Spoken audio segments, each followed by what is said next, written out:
Hi, my name is Ryan Sloan, and I want to welcome you to today's episode of the Gear Cage. And today we're going to be looking into using MIDI devices to control the Universal Audio Apollo console. So in part one, I'm just going to show you, me using it in a practical way. And then in part two, we'll dive into how to actually do it and how to set it up on your system. So, two main reasons for doing this. One would be to use your universal audio interfaces as performance pieces. So to be able to use it in a live gig setting, to use the plugins that you like to use in the studio in a live setting.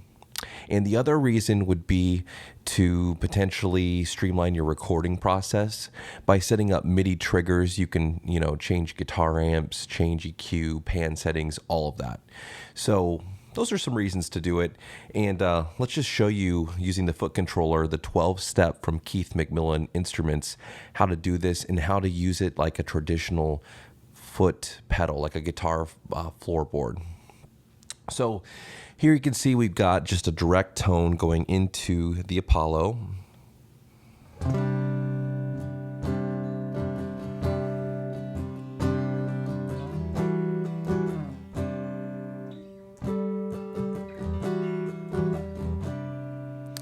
But let's say I want to use the Unison technology and use a Fender Tweed.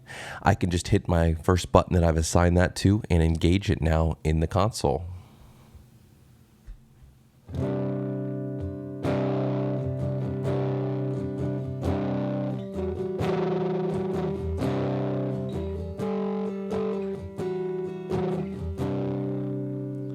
Or let's say I want to get more aggressive with it here and do a complete switch to a heavy distortion Friedman amp.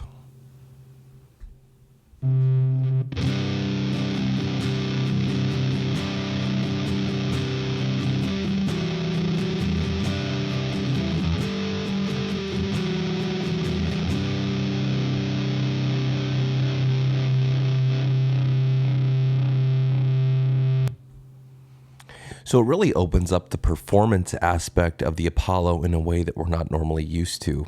Now, it doesn't just go for guitars. I mean, you can control all sorts of insert parameters, panning, EQ. The sky's the limit. So you could also use it for vocals. So, pardon me, you hit 3 and I can actually, hello, test.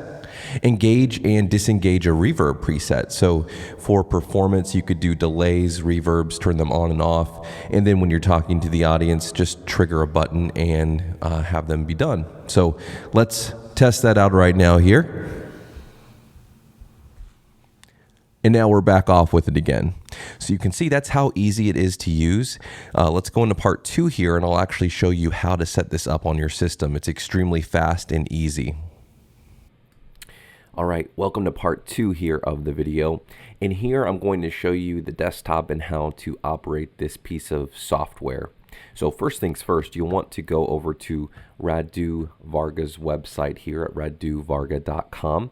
And I'll put the link down below in the notes.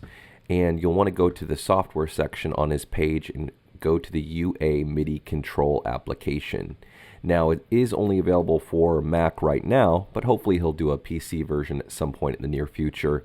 One thing to note here, there is a free version you can try, but it doesn't feature all the parameters. So if you do want control over unison functions, insert functions, auxiliary functions, you'll really want to get the full version, which is just 39 euros. So it's not too bad if you want to explore using this.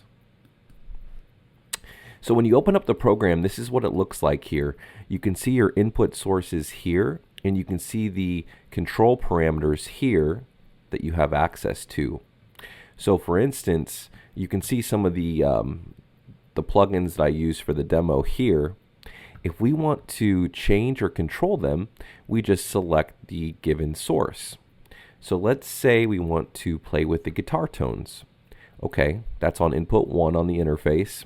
So we click that, and then we see our various pieces here. We can see the Eventide harmonizer, we can see the Friedman amp, and the Fender Tweed. Now, if I want to change the functionality and change the way something works, you just simply hit start to begin the MIDI mapping process. And let's say that you want to control the Unison power, turning this on and off. You just click it and then walk over to your controller and hit a specified button that you want to assign this function to. So let me do that here real quick. I'll go assign it to button 8 on my 12-step foot controller.